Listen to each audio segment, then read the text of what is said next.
Hello friends, welcome to my YouTube channel dynamic HVAC। So friends, ये मेरा vibration analysis का part 5 है। अगर आपने पार्ट 1 से लेकर पार्ट 4 तक आप अपने अगर वीडियो को वॉच नहीं किया है तो मैं आपसे रिक्वेस्ट करता हूँ कि प्लीज़ आप जाइए पहले पार्ट 1 से लेकर पार्ट 4 तक जो वीडियो है उसको पहले वॉच कीजिए, फिर इस वीडियो पे आइए। इस वीडियो में मैं आपको बताने वाला हूँ कि जो हमारा वाइब्रेशन मेजरमेंट टेक्निक्स क्या होना चाहिए। वाइब्रेशन हम एनालिसिस करते हैं तो उसका टेक्निक्स क्या होना चाहिए, कहाँ कहाँ पे मेजर करना चाहिए, कैसे मेजर करना चाहिए, आइए इसको हम समझते हैं इस वीडियो में। ये वाइब्रेशन मेजरमेंट टेक्निक्स को हम जानेंगे। Okay, always major at the same point on the machine और मार्क द लोकेशन। इसका मतलब ये हुआ कि जब भी हम मशीन का जो वाइब्रेशन एनालिसिस करते हैं तो क्या है कि जैसे कि कोई मोटर है तो उस मोटर पे मान लो हम पहले मंथ गए तो किसी और पॉइंट पे हमने मेजरमेंट कर लिया। सेकंड मंथ दूसरे मंथ गए तो कहीं और पे हमने मेजरमेंट कर लिया। तो उसके लिए क्या है कि एक फिक्स लोकेशन को बनाइए जहाँ पे हर एक बार आप जब भी जाएं तो वहाँ पे आपको ऑलरेडी पता चल जाए कि हाँ यहाँ पे पिछली बार हुआ था। ठीक है, तो वहाँ पे कोई एक लोकेशन मार्क कर दीजिए कि बार बार डिफरेंट लोकेशन पे वाइब्रेशन ना मेजर किया जाए, एक ही पॉइंट पे वाइब्रेशन को मेजर किया जाए। ओके, तो इसका कहने का मतलब ये है कि ऑलवेज मेजर सेम पॉइंट पे। ठीक है, सेम पॉइंट पे हर बार जब भी मेजर करें तो सेम पॉइंट पे ओके मेजर करें, और या फिर उसको मार्क कर लें। मार्क करने का एक बहुत ही अच्छा तरीका है कि इससे कोई प्रॉब्लम नहीं होगी। मान लो अगर पहले टाइम किसी और पर्सन ने वाइब्रेशन मेजर किया, दूसरी बार किसी और ने किया, तो इसमें थोड़ा कन्फ्यूजन हो जाएगा। तो उससे बेटर क्या है कि एक आप लोकेशन मार्क कर दीजिए, कोई स्टिकर लगा दीजिए वहाँ पे, जिससे कि हर एक बार उसी पॉइंट पे आप वाइब्रेशन एनालिसिस करो। ओके, सेकंड चीज़ क्या है इसमें कि measure the vibration on both side, drive and and non drive and. कोई भी मोटर होता है उसके दो एंड होते हैं, एक तो ड्राइव एंड बेरिंग होता है, एक नॉन ड्राइव एंड बेरिंग होता है। उसमें दो बेरिंग होते हैं, जहाँ पे एक ड्राइव एंड होता है जहाँ से मोटर या पुली कनेक्ट करता है, ठीक है, जो कि ड्राइव करता है। एक नॉन ड्राइव एंड होता है जहाँ पे हम बैक होता है, जहाँ पे फैन कवर लगा होता है, फैन लगा होता है, वो हमारा नॉन ड्राइव एंड होता है। ओके, तो जब भी हम मेजर करेंगे तो no drive end non drive end दोनों पॉइंट पे हम मेजर करेंगे। और vibration should be measure in 3 direction. जब भी हम वाइब्रेशन को मेजर करेंगे तो जैसे कि ड्राइव एंड पे, तो ड्राइव एंड पे हम 3 डायरेक्शन में मेजर करेंगे, जैसे कि हॉरिजॉन्टल, वर्टिकल, एक्सियल। और नॉन ड्राइव एंड पे भी हम तीन डायरेक्शन में हम वाइब्रेशन को मेजर करेंगे, हॉरिजॉन्टल, वर्टिकल, एक्सियल। एक्चुअली कभी कभी ऐसा होता है कि एक्सियल लेने के लिए जगह नहीं होता है, स्पेस नहीं होता है, तो हमें 2 पॉइंट ही लेने होते हैं उस टाइम, हॉरिजॉन्टल और वर्टिकल, दो डायरेक्शन में ही हम लेते हैं। ओके, अब ये एक सवाल यहाँ पे आता है कि जो हम वाइब्रेशन मेजर करते हैं वो उसकी फ्रीक्वेंसी क्या होनी चाहिए, कितने समय में हमें वाइब्रेशन को एनालिसिस करना चाहिए, 1 हफ्ते में, 1 मंथ में, 6 मंथ में, 3 मंथ में, क्वार्टर, ठीक है, या फिर ईयरली। तो एक्चुअली इसका ये है कि इसका कोई एग्जैक्ट रूल नहीं है। ठीक है, there is no exact rule about how often vibration should be measure. Okay, ये क्या है, actually it depends on machine condition and situation.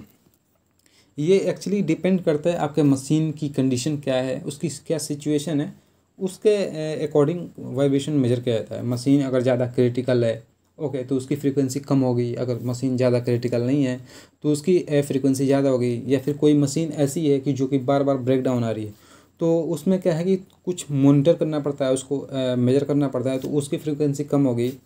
तो ये इसका एग्जांपल्स है।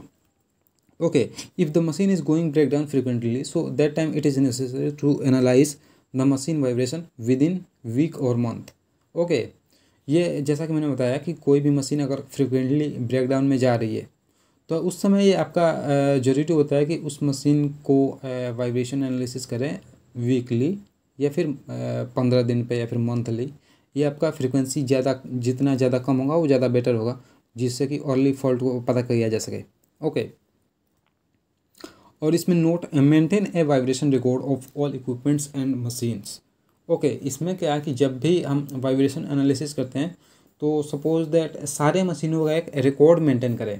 ठीक है, जैसे सपोज दैट 5 मशीनें हैं तो एक मशीन 5 मशीनों का एक लिस्ट बनाया, ठीक है। पाँचों मशीन में जनवरी में एक मॉनिटर किया गया है, जनवरी में मेजर किया गया, ठीक है। एक फरवरी का बनाया, एक मार्च का बनाया। एक यहाँ पे क्या होगा कि यहाँ पे एक ट्रेंड चार्ट बन जाएगा, जिससे कि हमें पता चलेगा कि हाँ ये जो मशीन है, मशीन क्या है कि जनवरी में मंथ में क्या इसकी वेरिएशन थी, नेक्स्ट मंथ क्या है, उसके नेक्स्ट मंथ क्या है। इससे एक ट्रेंड बनता चलेगा, जिससे कि हमें पता चल जाएगा अर्ली स्टेज कि हाँ ये मशीन ब्रेकडाउन में जाने वाली है, तो हमारे उस पर काउंटर मेजर हम ले सकते हैं। तो हर एक मशीन का एक वाइब्रेशन रिकॉर्ड को मेंटेन किया जाए, ये एक अच्छा तरीका है, ठीक है। और यहाँ पे जो जो जैसा कि मैंने बता रहा था, तीन डायरेक्शन में आपको मेजर करना होता है, ठीक है। तो जैसा कि ये हॉरिजॉन्टल मतलब हो गया साइड से, ठीक है। एक वाइब्रेशन वर्टिकल, एक हो गया एक्सियल। तो ये 3 लोकेशन पे आपको मेजर करना होता है 3 पॉइंट से, जिससे कि हमें जो कि यहाँ पे हमें 3 पॉइंट पे माउंट करके हमारा जो एक्सेलरेशन सेंसर होता है 3 पॉइंट पे माउंट करके हमारा जो वाइब्रेशन का रीडिंग नोट करना होता है। सेम चीज़ मेजरिंग वाइब्रेशन पॉइंट्स, ओके। जैसा कि मैंने बताया, ये आपका एक मोटर है और ये आपका कपलिंग के थ्रू एक पंप को कनेक्ट किया गया है, ओके। तो मोटर में 2 एंड होते हैं, एक तो नॉन ड्राइव एंड, जहाँ जैसा कि मैंने बताया नॉन ड्राइव एंड जहाँ पे फैन कवर लगा होता है, फैन लगा होता है, ठीक है। तो ये आपका हो गया नॉन ड्राइव एंड। ये आप देख सकते हैं एक हॉरिजॉन्टल और एक वर्टिकल। ये एक पॉइंट है यहाँ पे, 1 2 3 4, यहाँ पे क्या है 4 पॉइंट पे आपको पॉइंट्स 4 पॉइंट पे आपको मेजर करना है वाइब्रेशन को, ठीक है। ये मोटर का एक नॉन ड्राइव एंड हो गया, और ये मोटर का ड्राइव एंड हो गया, ठीक। सेम चीज़ ये आप पंप का है, पंप का एक ड्राइव एंड हो गया और एक नॉन ड्राइव एंड हो गया। तो जैसे कि मैंने बताया कि बहुत सारे ऐसे लोकेशन होते हैं जहाँ पे हम एक्सियल डायरेक्शन में हम नहीं ले सकते, जैसा कि यहाँ पे है। तो एक्सियल डायरेक्शन में हम नहीं लेते हैं, सिंपली हम ड्राइव हॉरिजॉन्टली और वर्टिकली 2 डायरेक्शन में हम वाइब्रेशन को मेजर करते हैं, ओके। यहाँ पे सेम एग्जांपल है कि एक यहाँ पे ब्लोअर है और एक मोटर है। तो यहाँ पे क्या है कि यहाँ पे 2 पॉइंट ही है, एक तो एक नॉन ड्राइव एंड है और एक ड्राइव एंड है। तो 2 पॉइंट यहाँ पे हैं, ठीक है। यहाँ पे 2 पॉइंट पे ही मेजर करना है, लेकिन पिछले पॉइंट में मैंने बताया कि यहाँ पे 4 पॉइंट लेने हैं। मोटर का 2 पॉइंट हो गया drive end non drive and pump का हो गया आपका ड्राइव एंड नॉन ड्राइव। तो यहाँ पे 4 पॉइंट पे आपको वाइब्रेशन को मेजर करने होते हैं, लेकिन कुछ ऐसे लोकेशन होते हैं जहाँ पे 2 पे ही काम चल जाता है, क्योंकि 2 से ज़्यादा यहाँ पे कैसे मेजर किया जाएगा। तो यहाँ पे आप देख सकते हैं यहाँ पे 2 पे मेजर किया गया है, एक मोटर का एक नॉन ड्राइव एंड और ये मोटर का ड्राइव एंड। सो फ्रेंड्स, ये रहा आपका जो हमारा मेजरिंग टेक्निक्स होता है, वाइब्रेशन मेजरिंग टेक्निक्स कैसे मेजर करने होते हैं और कहाँ कहाँ पे मेजर करने होते हैं, कौन से डायरेक्शन में मेजर करने होते हैं और इसकी फ्रीक्वेंसी क्या होनी चाहिए, ये सारी चीज़ें मैं इस वीडियो में बताया, ओके। नेक्स्ट वीडियो में हम समझेंगे, नेक्स्ट वीडियो में हमारा होगा vibration severity and maintenance activity chart. एक चार्ट है, ठीक है, उस चार्ट के थ्रू हम वाइब्रेशन सीवियरिटी को समझेंगे, ठीक है, और उस चार्ट को हम डीपली समझेंगे। सो इस आई होप ये वीडियो आपको अच्छा लगा होगा। सो अगर आपको ये वीडियो अच्छा लगा हो तो लाइक करें। Thank you for watching this video, thank you.